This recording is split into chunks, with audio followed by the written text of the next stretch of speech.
Basically এই সেকশনে আমরা যেটা করতেছি, আমরা এসএইচএম দেয় এরকম একটা বস্তুর এনার্জির ইকুয়েশন বা শক্তির ইকুয়েশন গুলো কিরকম হবে সেটা বের করার চেষ্টা করব। ঠিক আছে? তো আচ্ছা, এখন এসএইচএম তো অনেক ধরনের হইতে পারে, যেমন আমরা বলছি যে আমাদের স্প্রিং এসএইচএম দেয়, তারপরে হচ্ছে আমাদের সরল দোলক এসএইচএম দেয়, পেন্ডুলাম এসএইচএম দেয়, একটা দোলনার দোলনকেও আমরা এসএইচএম কনসিডার করতে পারি। We have already seen, right? তো এখন মাইক অফ করেন যখন কথা হ্যাঁ। মাইক অন করুন। তো এখন আমরা নর্মালি যেটা করি, আমরা হচ্ছে একটা একটা সিস্টেমকে কনসিডার করি, ওই সিস্টেমের এনার্জির ইকুয়েশন গুলো আমরা বের করার চেষ্টা করি, তারপর বাকি সব সিস্টেমের জন্য আমরা ইন্টিগ্রেট করার ট্রাই করি। ঠিক আছে? সো এর জন্য আমরা স্প্রিংকে আমাদের স্টাডি করার জন্য স্প্রিংকে আমরা কনসিডার করতেছি। So considering the spring to be the reference, spring এর রেসপেক্টিভ। তো আপনি একটা স্প্রিংকে চিন্তা করেন এরকম ভাবে সে মুক্ত অবস্থায় আছে। সো এক্স ইকুয়াল টু পজিশনে আমরা তার জিরো পজিশনে আমরা তার গায়ে একটা ভর ঝুলাই দিচ্ছি। ঠিক আছে? এই ভরটা যখন আছে তখন আসলে সিম্পলি আছে, এর উপর আসলে কোনো ইয়া নেই, এটা একটা হরিজন্টাল সিস্টেম। এই পজিশনটাকে আমরা বলি সাম্য অবস্থা, কারণ এর উপরে আসলে কোনো ফোর্স নাই, কিছু নাই। ক্লিয়ার? সো স্থির আছে স্প্রিংটা অবস্থায়। তো আপনি যেটা করলেন, আপনি এফ পরিমাণ ফোর্স আসলে অ্যাপ্লাই করলেন। এফ পরিমাণ ফোর্স অ্যাপ্লাই হ্যাঁ, করার ভর দেওয়ার পরে স্প্রিংটা তো প্রসারিত হবে, তাই না? কি প্রসারিত হবে? আপনি ভর এইদিকে দিলে যদি বল স্প্রিংটা প্রয়োগ করেন, প্রসারিত হবে না, তো তো এইদিকে ফিক্স বল থাকবে না। এইদিকে বল প্রয়োগ করলে বস্তুটা এই যে এখানে চলে আসছে, আমি তো আঁকছি পরে বস্তু ইয়েতে, তাই না? স্প্রিংটা এখানে চলে আসছে, আপনি ফোর্স অ্যাপ্লাই করছেন এই দিক বরাবর, সো স্প্রিংটা নিশ্চয়ই সংকুচিত হয়ে যাবে এইদিকে। কিন্তু টান দেন নাই, টান দিলেও স্প্রিংটা উপরে সামনের দিকে যাবে, এইভাবে লম্বা হয়ে যাবে, তাই তো? এখন যখন আমরা ফোর্স অ্যাপ্লাই করছি, এখানে হ্যাঁ। নিয়ে গেছি, তারপর ছেড়ে দিছি, ছেড়ে দেওয়ার পরে কি সে বেসিক্যালি এরকম অসিলেট করতে থাকবে, রাইট? এরকম অসিলেট করতে থাকবে সামনে পিছে। তার সর্বোচ্চ হুম। পজিশনটাকে আমরা বলি এক্স এফ, আর এক্স আই হচ্ছে যে পজিশন থেকে সে স্টার্ট করছে। এই জিনিসটাকে আমরা একটা এসএইচএম এর মতো একটা ওয়েভ দিয়ে রিপ্রেজেন্ট করতে পারি, কারণ এটা সিম্পল হারমোনিক মোশন দিচ্ছে সামনে পিছে, ব্যাক এন্ড ফোর্থ মুভমেন্ট আমরা লাস্ট ক্লাসে দেখে আসছি। এখন কথাটা হচ্ছে, আপনার এনার্জি ক্যালকুলেট করার জন্য দুই ধরনের এনার্জি আপনার লাগবে, কারণ এনার্জি মানেই হচ্ছে আসলে পটেনশিয়াল এনার্জি আর কাইনেটিক এনার্জির যোগফলটাকে আমরা বলি টোটাল এনার্জি আপনাদের কেসে। ঠিক আছে? এটাকে আমরা বলি হচ্ছে যান্ত্রিক শক্তি বা মোট শক্তি। মোট শক্তিকে আমরা রিপ্রেজেন্ট করি পি প্লাস কে দিয়ে। পি প্লাস কে মানে হচ্ছে potential energy plus kinetic energy. কোন একটা বস্তুর টোটাল এনার্জি মানেই হচ্ছে বেসিক্যালি এটা। তো আপনি এসএইচএম এর এনার্জিটা ডিসকাস করবেন। সো এসএইচএম দেয় এরকম কোন একটা বস্তু, যেমন স্প্রিং, তার কাইনেটিক এনার্জি আর পটেনশিয়াল এনার্জি যদি আপনি বের করতে পারেন, তাইলেই হচ্ছে you can calculate the total energy of that SHM দেওয়া সিস্টেম। ওকে, সো এই পর্যন্ত ছিল। এখন আমরা আপনাদেরকে আমি বলে আসছিলাম যে you can't calculate the potential energy at all, you can just calculate the difference in potential energy, তাই না? এটা অলরেডি আমরা শিখে আসছি। সো এখন আমি আপনাদেরকে শিখে আসছিলাম একটা, মানে একটা মাইন্ড ব্লোয়িং ইকুয়েশন শিখে আসছিলাম, সেটা হচ্ছে ডেল ইউ সমান নেগেটিভ অফ ডাব্লিউ কনজারভেটিভ, না? মনে পড়ে? হ্যাঁ। হ্যাঁ। তার মানে কনজারভেটিভ ফোর্স দ্বারা কৃত কাজের ঋণাত্মক যেটা, সেটাই হচ্ছে ওই বস্তুর পটেনশিয়াল এনার্জি। এখন কনজারভেটিভ ফোর্স কি কি আপনাদেরকে আমি চ্যাপ্টার 4-এ আমি তো পড়াইতে পারিনি, অন্য কেউ হয়তো পড়াইছে। কনজারভেটিভ ফোর্স কি কি ছিল আমাদের জন্য? ইলেকট্রিক ফোর্স,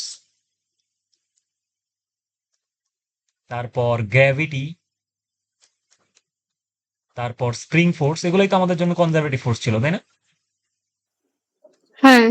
আচ্ছা, এই জিনিসগুলো হচ্ছে আমাদের কনজারভেটিভ ফোর্স। তাইলে আপনি এক কাজ করতে পারেন, ডেল ইউ সমান work negative of work done by ওই সিস্টেমের conservative force, right? Done by conservative force ওই সিস্টেমের। তাহলে এই সিস্টেমটাতে এই এসএইচএম এর এই সিস্টেমটা দিচ্ছে, এই সিস্টেমের কনজারভেটিভ ফোর্সটা কোন ফোর্স বলেন তো? স্প্রিং ফোর্স, না? রাইট, হ্যাঁ। Spring force. এখন স্প্রিং আপনাকে হ্যাঁ। কি বল দিবে বেসিক্যালি? আপনি যখন ওকে একটা অ্যাপ্লাইড ফোর্স দিবেন এই দিক বরাবর, স্প্রিং এই ফোর্সের এগেইনস্টে আপনাকে একটা ফোর্স অ্যাপ্লাই করবে, তাই না? আপনি হাতে ব্যথা পাবেন কিন্তু স্প্রিং কে চাপ দিলে। ওই ফোর্সটাকে আমরা বলি হচ্ছে হ্যাঁ। স্প্রিং ফোর্স, যেটাকে আমরা প্রকাশ করি এফ এস দিয়ে। হ্যাঁ, সো এফ এস বেসিক্যালি আমাদের জন্য স্প্রিং ফোর্স। হ্যাঁ, মাথায় থাকে জানো এই জিনিসটা। ওকে, সো এই জিনিসটা হচ্ছে আমাদের জন্য স্প্রিং ফোর্স। এই পর্যন্ত আমরা বুঝতে পারছি। সো স্প্রিং ফোর্স বেসিক্যালি আমরা আমরা আপনি এক কাজ করতে পারেন, আমার ওয়ার্ক পাওয়ার এনার্জির যে নোট, ওইখানে এই প্রুফটা করা আছে স্প্রিং ফোর্সের। সো আমরা প্রুফটা দেখাবো না, আপনি ওখান থেকে দেখে নিন, কোনো সমস্যা নেই। সো তাহলে ডেল ইউ সমান লিখতে পারি আচ্ছা, আমরা ঠিক আছে। Negative of work done by spring force. Work done by spring force এই মানটা হচ্ছে basically half of K x i square minus x f square. Clear? এখন এই জিনিসটা কোত্থেকে আসছে? হ্যাঁ এটা আপনাদের চ্যাপ্টার 5 এর যে নোট দিছি ওয়ার্ক এনার্জির, ওইখানে ওই প্রুফটা আছে। Proof is given on chapter 5 এর নোট। ঠিক আছে, আপনারা ওইখান থেকে দেখে নিন। সো প্রুফটা এখন আর দেখাচ্ছে না, যেহেতু আপনাদের টাইম খুবই শর্ট। তাহলে এখান থেকে আমরা একটু ক্যালকুলেট করে এখান থেকে একটা মাইনাস কমন নিতে পারি না? ডেল্টা ইউ সমান নেগেটিভ অফ হাফ কে, এখান থেকে একটা মাইনাস কমন নিলে কি হয়? X f square minus x i square লেখা যায়।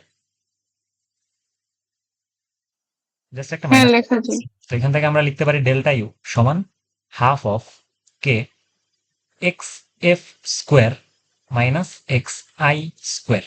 বেসিক্যালি এটাই হচ্ছে আমাদের পটেনশিয়াল এনার্জি, স্প্রিং পটেনশিয়াল, মানে এসএইচএম দেয় এরকম একটা বস্তুর পটেনশিয়াল এনার্জির ইকুয়েশন। ঠিক আছে? আচ্ছা, এই পটেনশিয়াল এনার্জির যে ইকুয়েশনটা আসছে সেটা হচ্ছে আমাদের বা equation of potential energy P. এখন এক্স আই আর এক্স এফ কি বলেন তো? এক্স আই কি? ইনিশিয়াল পজিশনে, সাম্যাবস্থান থেকে ইনিশিয়াল পজিশনের সরণ। ঠিক আছে? Displacement hmm from the displacement from the stable position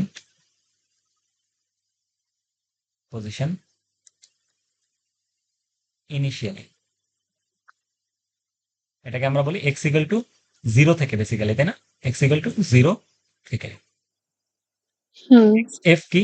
x f হচ্ছে ফাইনাল পজিশন, বেসিক্যালি সাম্যাবস্থান থেকে, তাই না? Final position from x equal to 0। দেখেন এই জিনিসটাই হয়েছে। আমরা শুরুতে কি করছিলাম? x equal to 0 তে ছিলাম, এইখানে x equal to 0 তে। এরপর এই বস্তুটা দেখেন এতটুকু পর্যন্ত আমরা চাপাইছি, এটা হচ্ছে আমাদের এই ডিস্টেন্সটাকে আমরা বলতেছি হচ্ছে xi, রাইট? সো এই ডিস্টেন্সটাকে আমরা বলতেছি xi, আর এই সাম্যাবস্থান থেকে সর্বোচ্চ পজিশন, শেষ পজিশনটাকে আমরা বলতেছি xf, সাম্যাবস্থান থেকে। ঠিক আছে?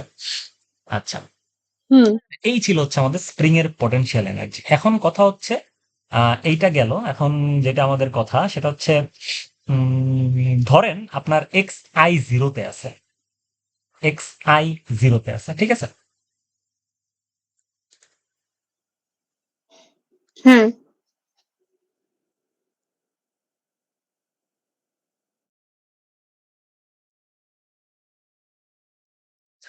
তাহলে আমরা পটেনশিয়াল এনার্জি ইউ সমান কি দেখে আসছি? ডেল্টা ইউ আর লিখবেন না, ডেল্টা ইউ দিয়ে আমরা থিওরি প্রুফ করছি, বাট ডেল্টা ইউ লেখার কোনো দরকার নাই। সো ইউ সমান আমরা লিখতে পারি half K x f square minus x i square. ঠিক আছে?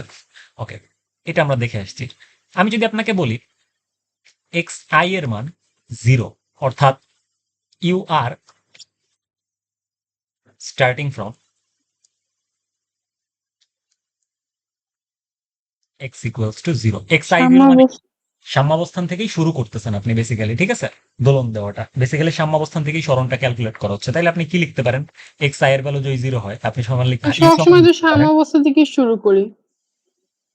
করেন আপনারা, কারণ আপনাদের নলেজ ওইটুকুই। ঠিক আছে? আপনাকে এমন ম্যাথ দেয়া থাকতেই পারে যেখানে সাম্যাবস্থান থেকে শুরু নাই। সো এখান থেকে আমরা লিখতে পারি x f square minus 0 square. So এখান থেকে এক্স আই এর ভ্যালু তো 0, যেহেতু সাম্যাবস্থান থেকে স্টার্ট করতেছি। ইউ সমান লিখতে পারি half of K x square. এখানে X F equals to X zero, X zero থেকে, এক্স ইকুয়াল টু 0 থেকে ডিস্টেন্স, রাইট? ডিস্টেন্স, হ্যাঁ অর্থাৎ আপনি বেসিক্যালি ঘটনা যেটা ঘটাইছেন, আপনি হচ্ছে স্টার্ট করবেন এক্স ইকুয়াল টু 0 তে, এক্স আই ইকুয়ালস টু তার মানে 0 বেসিক্যালি। তারপর আপনার ফাইনাল পজিশনটা হচ্ছে এক্স এফ, আর এই ডিস্টেন্সটাকে আমরা বলতেছি হচ্ছে এক্স পরিমাণ, অর্থাৎ x F equals to x from x equal to 0, তাই তো? বুঝছি? মানে হ্যাঁ বেসিক্যালি সাম্যাবস্থান থেকে ডিস্টেন্সটাকে আপনি এস দিয়ে রিপ্রেজেন্ট করতেছেন। সো এটাকে আমরা লিখতে পারি হাফ কে এক্স স্কোয়ার। এটা ভ্যালিড যদি সাম্যাবস্থান থেকে স্টার্ট হয়। তাহলে এটা ভ্যালিড কখন? Valid if we start from x equal to 0, অর্থাৎ স্টেবল পজিশন থেকে, ইকুইলিব্রিয়াম থেকে। ঠিক আছে? আচ্ছা, এই পর্যন্ত আমরা বুঝতে হুম পারছি। এখন তাইলে ইকুয়েশনটাকে আমরা আরো মডিফাই করতে পারি। এবার আমরা সমান লিখতে পারি হাফ কে এক্স স্কোয়ার। এক্স সমান কি আমরা জানি? A sine omega T plus sigma, right? এটার whole hmm square. Hmm hmm তাইলে এখান থেকে আপনি লিখতে পারেন half of k a square sine square omega T plus sigma, right? U সমান এটা আরেকটা ইকুয়েশন আমাদের। সো এই হ্যাঁ ইকুয়েশন আমাদের কাজে লাগবে বেসিক্যালি, ঠিক আছে? এটা আমাদের পটেনশিয়াল এনার্জির ইকুয়েশন, ক্লিয়ার? এখন এইটা আমাদের পটেনশিয়াল এনার্জির ইকুয়েশন। এখানে আমাদের তাইলে কে এর পরিচয় কি ছিল? স্প্রিং এর জন্য কে কি? Spring constant. স্প্রিং এর জন্য, যেহেতু স্প্রিং নিয়ে আলোচনা করতেছি আমরা, স্প্রিং হ্যাঁ কনস্ট্যান্ট এটা সমান আমরা কি লিখতে পারি? M omega square, right? Class দিন দেখে আসছিলাম কে ইকুয়াল টু হ্যাঁ root over omega by m. এখানে হ্যাঁ ওমেগা কি? স্প্রিংটা যে অ্যাঙ্গুলার ফ্রিকোয়েন্সিতে আসলে মুভ করবে। অ্যাঙ্গুলার ফ্রিকোয়েন্সি কি ছিল? ওই যে spring compound angular frequency omega সমান কি ছিল? যদি এফ একটা ফ্রিকোয়েন্সি হয় তাহলে ওমেগা সমান লিখতে পারি 2 পাই এফ। এটা হচ্ছে আমার সরি কি বলেন, এফ যদি এরকম একটা ফ্রিকোয়েন্সি হয় তাহলে আমরা ওমেগা ইকুয়ালস টু লিখতে পারি 2 পাই এফ। আমরা অলরেডি এগুলো জানি, সো এগুলো ডেটা দেয়া থাকবে আপনার কাছে ম্যাথ সলভ করার জন্য, কোনো সমস্যা নেই। আচ্ছা আচ্ছা দেখেন, তাইলে এখান থেকে আপনি একটা কনক্লুশন আসতে পারেন না? দেখেন এখানে কিন্তু টি একটা রাশি আছে, তাইলে বিভব শক্তির সময়ের সাথে চেঞ্জ হয় বলতে পারেন আপনি? হ্যাঁ দেখেন বলতে পারি এই যে টি আছে তার মানে কি এই ইউটা ডিপেন্ডস অন টি বলতে পারি, রাইট? তার মানে U changes hmm with respect to to T বা টাইম, রাইট? সেটা আপনাদের একটা কোয়েশ্চেন থাকতেই পারে এমসিকিউ হ্যাঁ টাইপের, যে আসলে চেঞ্জটা হয় কেন। আচ্ছা তাহলে আমাদের বিভব শক্তির রাশিমালা আমরা পেয়ে গেছি, এখন আমাদের একটু গতিশক্তির রাশিমালা দরকার, রাইট? সো গতিশক্তির রাশিমালা আমরা একটু বের করার চেষ্টা করি, কারণ টোটাল এনার্জি মানে হচ্ছে বিভব শক্তি আর গতিশক্তির সমষ্টি। তাইলে এবার আমরা লিখতে পারি equation for kinetic energy, right? কারণ টোটাল এনার্জি মানে কিন্তু আমাদের বিভব শক্তি আর গতিশক্তির যোগফল। সো কাইনেটিক এনার্জি, কাইনেটিক এনার্জির ইকুয়েশনটা বের করতে হবে। আচ্ছা আপনি কনসিডার করেন যে বস্তুটা এসএইচএম দিচ্ছে, কে দিচ্ছে আপনার জন্য? স্প্রিং এ সংযুক্ত করে একটা বস্তু দিচ্ছে, রাইট? তাই না? বেসিক্যালি আপনার হ্যাঁ এসএইচএম কে দিচ্ছে? স্প্রিং এ সংযোগ করে কোন একটা বস্তু দিচ্ছে। তাহলে আমরা একটু এই স্প্রিংটাকে আরেকবার নিয়ে চলে আসি আমাদের কাছে, যেহেতু এটা আমাদের দরকার।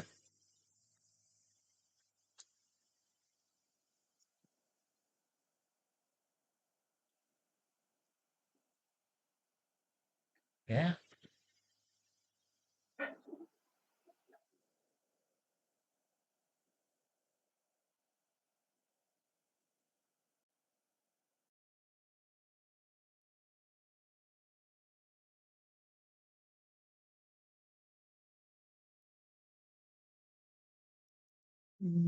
আমার ওয়ান নোটটা আসলে চেঞ্জ করা লাগবে, বুঝছেন?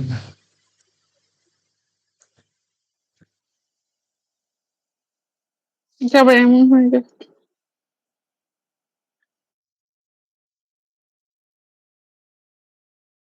এই পর্যন্ত বুঝতে পারছি, এখন আমরা জাস্ট কাইনেটিক এনার্জির ইকুয়েশন গুলোকে ডিরাইভ করবো, বেসিক্যালি আর কিছুই না। হ্যাঁ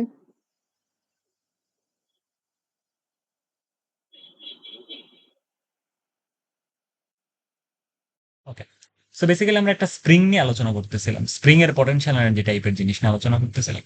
স্প্রিং এর ভরটাকে আমরা অতি নগণ্য ধরে নিই, ঠিক আছে? আমরা বস্তুর ভরটাকেই পুরো জিনিসটার ভর হিসেবে কনসিডার করি। সো তাইলে আপনার ব্যাপারটা হচ্ছে হলো এরকম যে দ্য অবজেক্ট, গতিশক্তি বের করতে আপনার বেগ প্রয়োজন। So the object that is giving SHM has a mass of m, right? আমাদের একটা m ভরের বস্তু আছে এবং এর ভেলোসিটি হচ্ছে, and its hmm velocity is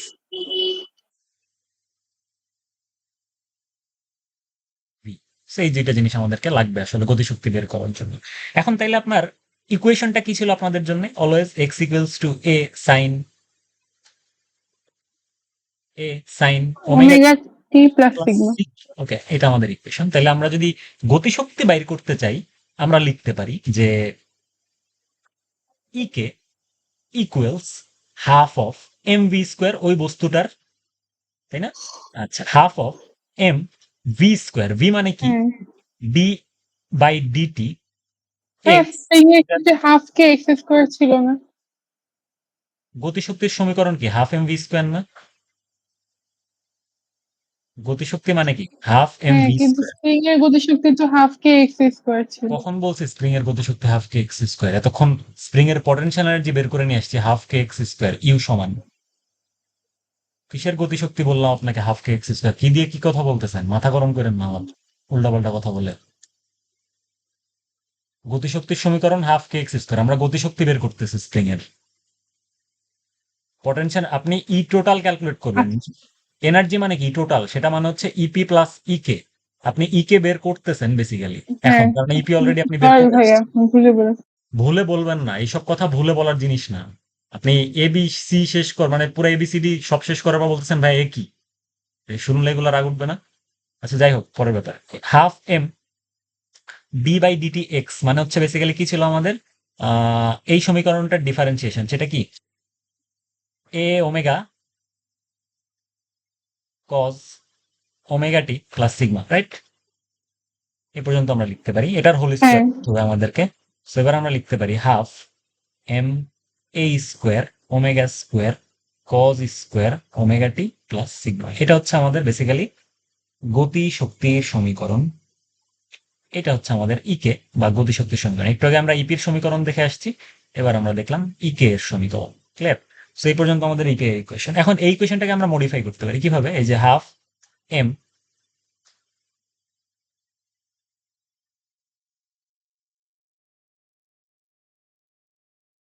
M omega square A square cos square omega T plus delta M omega square, এটাকে আমরা কে লিখতে পারি না লাস্ট ক্লাসের পড়া? হ্যাঁ তাহলে ইকে সমান লিখতে পারি হ্যাঁ half of k a square cos square omega T plus delta, right? লিখতে পারি হ্যাঁ এটা সিগমা ছিল না? তো সিগনি হোয়াটএভার। এটা আমাদের আরেকটা ইকুয়েশন, অ্যানাদার ইকুয়েশন অফ ইকে। এটা আমাদের অ্যানাদার ইকুয়েশন। তো যখন যে ইকুয়েশন লাগবে ওই সমীকরণটা আমরা ইউজ করবো। কোয়েশন এরকম বলা থাকবে যে গতিশক্তি বের করে দাও, বিভব শক্তি বের করে দাও। So, যখন যে ডেটা দেয়া থাকবে ওই ডেটাটা আমরা ইউজ করবো। ধরেন কে দেয়া আছে, এ দেয়া আছে, টি দেয়া আছে, ওমেগা দেয়া আছে, তখন আমরা এই সমীকরণগুলো ইউজ করবো, ঠিক আছে? এরপর আপনাদেরকে আরেকটা ইকুয়েশন আমরা এখান থেকে বানাইতে পারি। ইকে সমান কি লিখতে পারি? Half of M V square.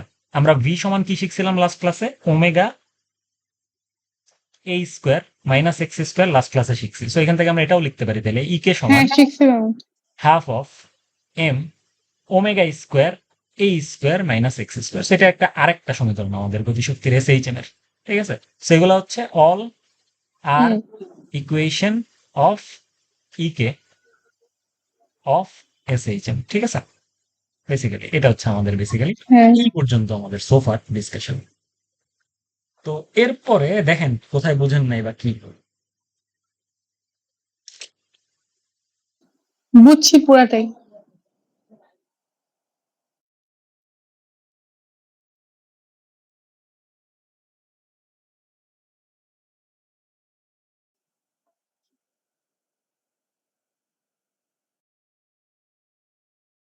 Sure? হ্যাঁ ধরলে তো শিওর। মনে হয় না কিছু পারবেন আপনি আসলে আমার। যাই হোক, ডাজন্ট ম্যাটার টু মি। এখন আমরা তো টোটাল এনার্জি ক্যালকুলেট করতেছিলাম, আমাদের গোল কি ছিল? এসএইচএম দেয় এরকম একটা বস্তুর মোট শক্তি বের করা, তাই না? মোট শক্তি বের করা। আচ্ছা, মোট শক্তি। সো এনার্জি অফ এসএইচএম মানে এনার্জি অফ এসএইচএম বলতে বোঝাই হচ্ছে টোটাল এনার্জি আর কি। এনার্জি অফ এসএইচএম বেসিক্যালি কি দাঁড়ায়? ই টোটাল সমান ইপি মানে পটেনশিয়াল এনার্জি প্লাস ই কে কাইনেটিক এনার্জি, ঠিক আছে? এটা হচ্ছে আমাদের টোটাল শক্তি বা যান্ত্রিক শক্তি বা টোটাল এনার্জি, বা এটাকে আমরা বলতে পারি মেকানিক্যাল এনার্জি বা যান্ত্রিক শক্তি।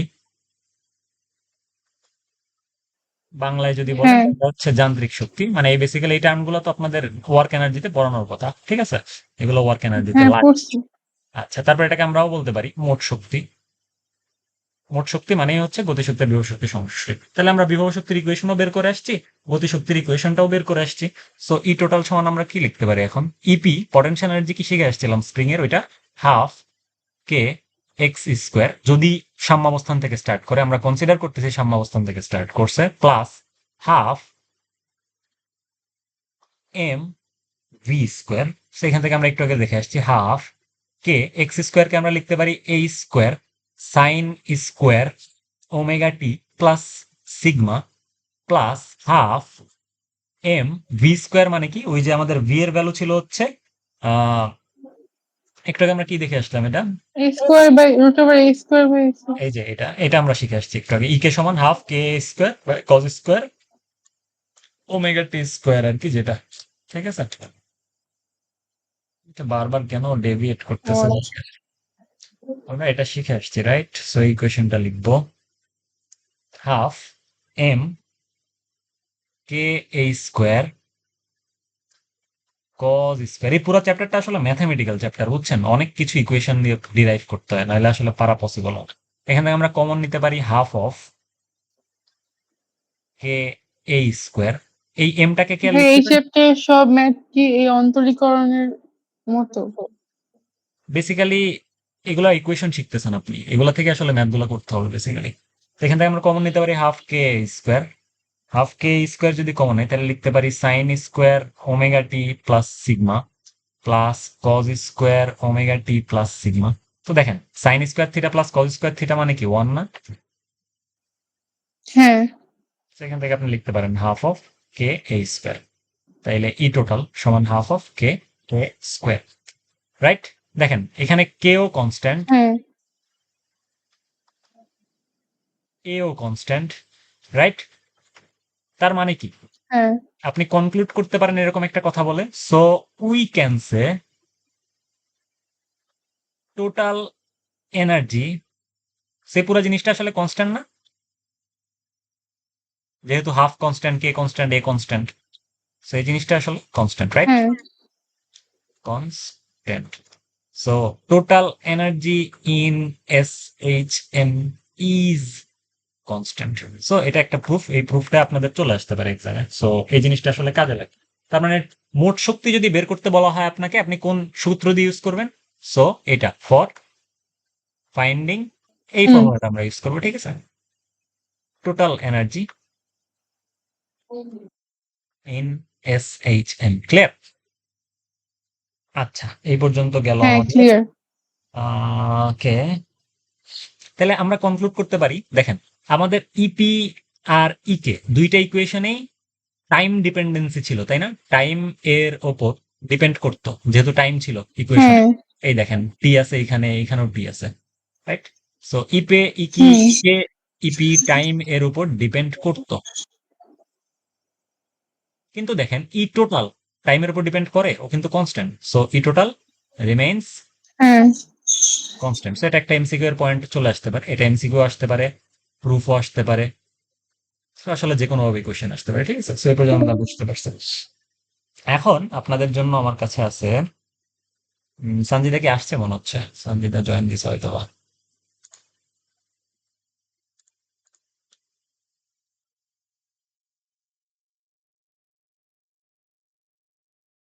ক্লিয়ার? এই পর্যন্ত কি বুঝাইতে পারছি? দেখেন সানজিদা মনে হয় না আজকে আসবে। আচ্ছা তাহলে আমরা একটু রিকল করি আমাদের ইকুয়েশন গুলো। ইপি এর ইকুয়েশন ছিল হচ্ছে এরকম, আমরা একটু আগে বের করে আসছি, half of k a square sine square omega T plus sigma, এটা আমাদের ইপি এর ইকুয়েশন। আর ই কে এর ইকুয়েশন কি, কাইনেটিক এনার্জির half of k a square. A square cos square omega T plus sigma, ঠিক আছে। এই দুইটা হচ্ছে আমাদের ইকুয়েশন। আর ই টোটালের ইকুয়েশন কি, বা মোট শক্তির ইকুয়েশন হচ্ছে half of k a square, ঠিক আছে। এই পর্যন্তই বেসিক্যালি হচ্ছে আমাদের হুম গতির সমীকরণ বা শক্তির সমীকরণ সবগুলাই কমপ্লিট হয়ে গেছে, হ্যাঁ। তো আমরা হচ্ছে একটা কার্ভ দেখবো, ইকে ভার্সেস ইপি কার্ভ, বাট আজকে কি দেখবো যেহেতু সঞ্জিদা নাই, আমার মনে হয় এটা কালকে দেখাই বেটার হবে। হ্যাঁ ভাই কালকে দেখি, সানজিদা তো আর মিস করবে। আমি ওকে প্যারা নেই, আমি ক্লাস রেকর্ড করে ফেলছি, এটা দিয়ে দিচ্ছি, সমস্যা নেই। ঠিক আছে, ভালো থাকবেন, বাই।